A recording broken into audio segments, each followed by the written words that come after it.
Merlin's dream. You know what I mean? Yeah, Merlin told me he was just he used to wine armature, I think that's what it was. Armatures. And anyway, they'd give him a job, but he had to go out of town, and he had to be married. But I wouldn't marry him. I was only about 16 and 17. I wouldn't marry him. I said, no, I'm too young. But he said he had a dream, and that he was to marry me. Now I can't remember what he said. He says, and or David told him or something that I was supposed to marry me. Grandma? That I was for him. But I don't think Buddy knows who David is. Huh? Well, Tell Buddy who David is. Merlin had a brother, David. He was 11 years old, and he died before I met him. He had heart trouble, and I never met him or never seen him. But he said that he was to marry me. He said, but you'll be separated as if just hanging by a thread, but you'll get back together again. He said he saw several children running up and down the front steps of a white house. Well, when we got married, am I going too far? Oh yeah, he went down to, we went together for a couple of years, 3 years. Then he went down to California. His mother, his dad had left his mother, you know, was going to have a woman, so they went down there and he went with them. And while he was gone, I don't know, we kind of separated, and I went out with another fellow. I met Bill Mason, and he wanted me to marry him. He was the captain or something anyway up in the service. And sometimes on Sunday he'd have to be in the office all day and couldn't leave. So I'd go on the streetcar and go up there and visit with him. He called me up and asked me if I'd come up, so I'd go up and visit with him. And that was after my church. And we went together for a while, and he asked me to marry him, and I told him no. I said I wouldn't marry anybody out of the church. And so he said he went and talked to our bishop, and had several conversations with the bishop, you know, and he wanted me to marry him. And so I told him I would if he was going to get baptized. And then I was working at the McDonald Candy Company, and I was wrapping milk bars, 5-cent bars, and putting them in 10-cent wrappers or 10-cent wrappers. I got all mixed up. I was thinking about Merlin. I got upset, you know. And Leona Gleason come over, and she's Lola. You're still in love with Merlin. Why aren't you marrying Bill when you're still in love with Merlin? So I don't know. I went to the boss, and I told him I was sick and wanted to go home. I just felt like I wasn't doing right, you know. So I went home, and I called up Bill. We had a date that night to go out for dinner. And when he took me out, we ordered dinner, and I told him, I said, Bill, I can't marry you. I'm still in love with Merlin. He said, well, I asked you if you still loved him. I said, well, I didn't know. I said, but I know that I'm in love with Merlin. Oh, he felt real bad. He just cried, and he wouldn't even eat his dinner. So that's what punishment I got against. I felt real sorry for him. Yet I went right home and wrote a letter to Merlin. I told him, I told him before that I was going to get married to Bill. And he wrote back, and he says, I still love you. If you ever change your mind, let me know. So I wrote to him and told him that I wasn't going to get married to Bill. And I was, you know, I didn't tell him I was going to marry him. And I said, I'm not going to get married to Bill. I just didn't think it was right. So he wrote back and wanted me to come to California right now so we could get married. And so Dad and Mother, they packed the suit. I packed the trunk, and Dad took it down to the depot. Mother stood there crying.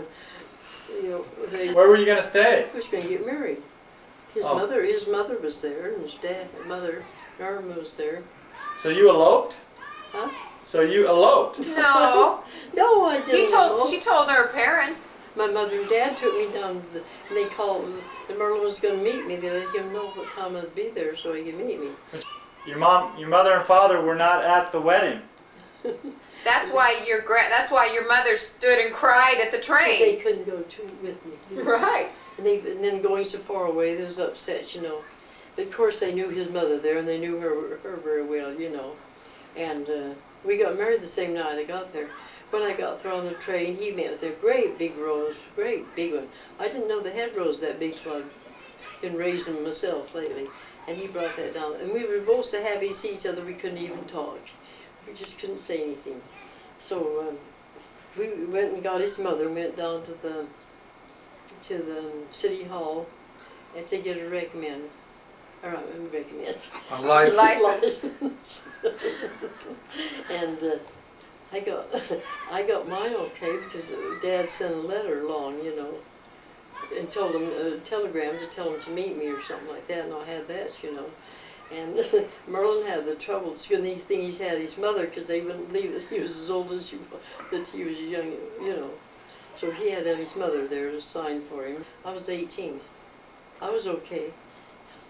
So he's 20. Yeah, he was 20. And I think you got to be 21. do you know they had fun with us there? They just sent us all over where we want. When you go upstairs, we had to see the judge, and he said, go upstairs, and went up there and he was having a room. They were just sending us all over, having a lot of fun with us, you know, before we got our license to get married.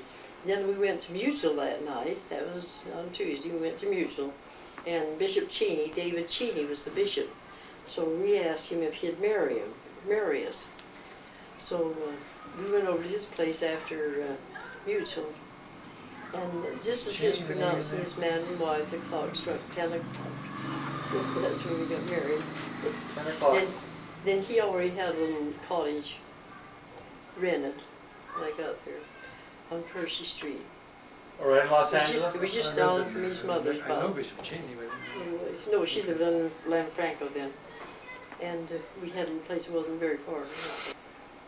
And so we got married then. And, When did you buy the one on Tuttle Street? well, let's see, after Jack was born. Because we lived on Gay Street, and then we lived on Philadelphia Street. And then we bought that home. And we cashed in our, we had a Metropolitan Life Insurance policy. So he found this little place out there on Tuttle Street, and this fellow wanted to sell it, and he cashed in his life insurance policy to put the down payment on the home. Do you remember how much you paid for the house? Yes, You know, it's in here. How much? 3,000 something. $3,325, 3,000. and it was $153.75 for a down payment, and you had to pay $45 a month. All right. That's all. That's all in here. See, I'm telling you. But that was the hardest. That was hard. $45 then was just as hard now as they have to pay $500. Yeah. So, well, this fellow, I don't know how long it had, but it didn't even have foundation under it. We were just sitting on the ground in just had 3 little rooms. See, Merlin built on that, the 2 front rooms, the kitchen, the front room. That's what I said, the house was on the ground, it wasn't Yeah, that well, we put a foundation later. There's 1 bedroom and a front room and a little tiny kitchen and a bath. That's all we had. And then we had it that way left. The kids got bigger. We had all your kids. Yeah, we had- Jack and I was in a tent. Yeah, then when Joanne was coming, we didn't have room. I didn't know where to put Joanne, so we put a tent outside and put Jack and Bud out in the tent. It was a wall. He made it. And then Merlin built on the 2 front rooms. And we built the kitchen, and that give us the kitchen, little kitchen we had for a little bedroom, another little bedroom for the children. Yeah. We had, our lot was 50 by 137. Grandma, remember in the dream that Merlin had that you'd hang by a thread and you'd finally get married, and then he saw children running up the steps of a white house? Yes. Well, the house on Tuttle Street was what color when you bought it? When we bought it, it was kind of a yellow house. Yellow tan or something like that. It was yellow. But when Merlin built on those rooms, he painted white. So that made his dream come true. Well, you remember our neighbor took pictures of us running down the steps too. Remember that? Yes, I've got those pictures. Kids running up and down the steps, and the house was white. And he said, And then he said when he had that dream that there was 3 or 4 children running up and down the steps, and the house was white. He says everything went black, and I couldn't see anything else. That's what. See, he passed away. Yeah, Soon after what that happened? house was painted white, he passed away. Oh, I that's had to have interesting. somebody come in and do the tile work for me, and finish the inside because he passed away before it was finished. Faye Coons come over and put the plaster on it. He was laying in bed.